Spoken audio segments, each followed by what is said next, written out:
Sound recording studio गौशाला चौक सीतामढ़ी।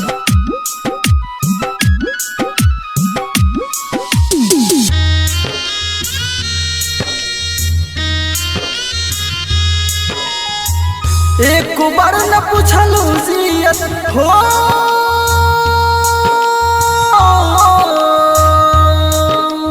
हाँ, एक बार न पूछलू जियत बानी कौन हाल में। एक बार न पूछलू जियत बानी कौन हाल में। छोड़ के जब से बसी रे गईलू गोरी ससुराल में। छोड़ के जब से बसी रे गईलू गोरी ससुराल में।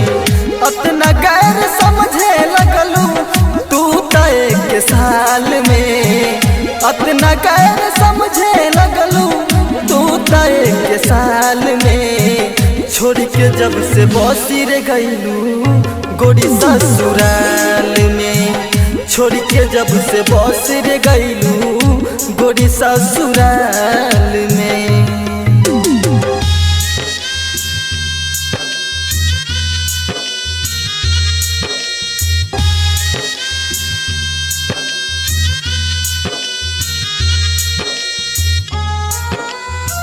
Music by Ravinder Singh.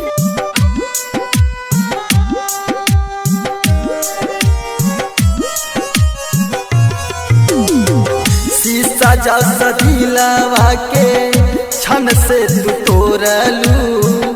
ऐसन मजा धार मिला के हमरा के छोड़लू। ये जान जब साथ छोड़े के रहे तो हमरा साथ प्यार के वादा काहे कैलू। जब प्यार निभावे के ना रहे तो इजहार काहे कैलू। हे बेवफा सनम अब तोहके हम कैसे बताई कि अब हम कैसे जिया तानी।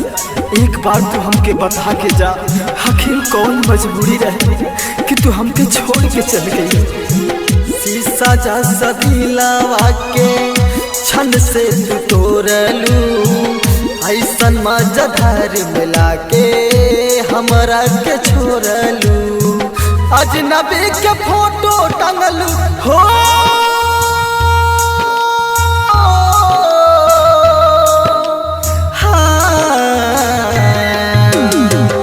अजनबी के फोटो टंगलू दिल के दीवार में। अजनबी के फोटो टंगलू दिल के दीवार में।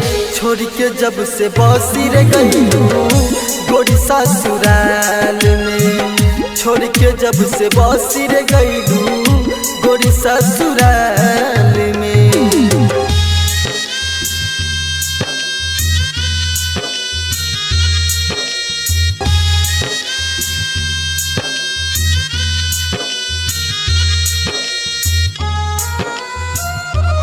Music by Ravinder Singh.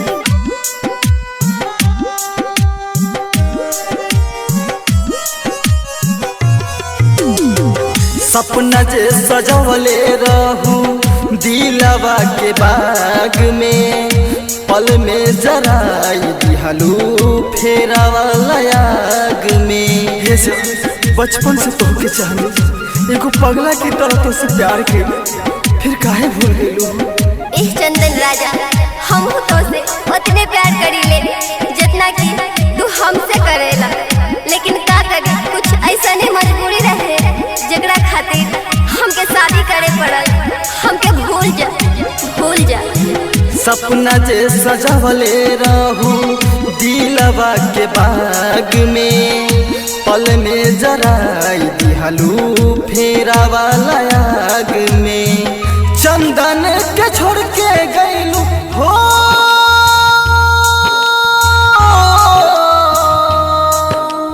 हाँ,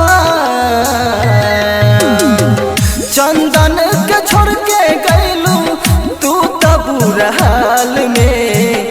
चंदन के छोड़ के गईलू तू तो बुरा हाल में।